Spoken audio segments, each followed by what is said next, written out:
my formulation of flexibility is really building on a reaction to the conceptual and procedural knowledge framework. And I don't know to the extent that this is a well-known or well-used framework in Finland, but in the English-speaking world, this is everywhere. It's how people talk about knowledge, with conceptual knowledge and procedural knowledge.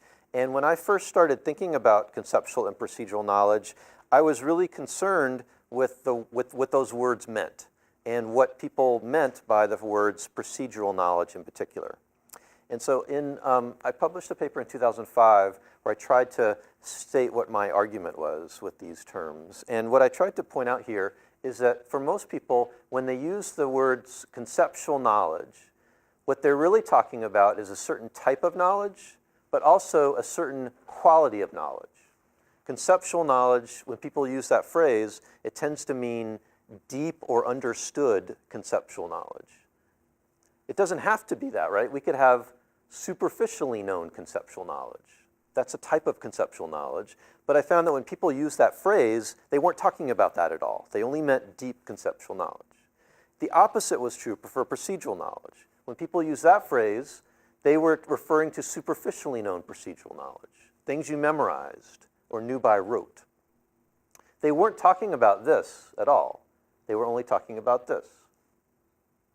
So realizing that, it made a problem for me because I wanted to talk about that square. That's what I wanted to talk about, but I couldn't use the words procedural knowledge because that meant this. So that's when I started thinking of what other words could I use, how could I refer to this, and that's when I started using flexibility to refer to that question mark. And so again, flexibility is knowledge of multiple strategies and the ability to select the most appropriate strategy for a given problem. Another theoretical consideration that factored into my work is from psychology. And so my training is that I used to be a secondary school math teacher, and then I went back and got a PhD in psychology and education, and I direct those into math education.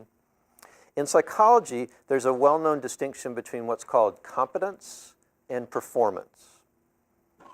And competence here refers to what people know, and performance refers to what they do.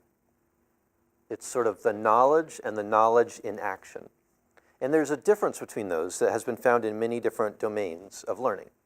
In particular, studies have shown that learners, students in this case, have knowledge of strategies, but they don't always use that knowledge in action.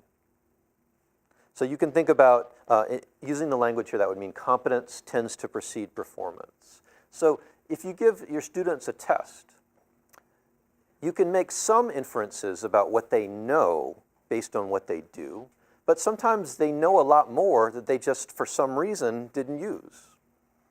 And so if we're going to make claims about knowledge, we have to think about this a little bit.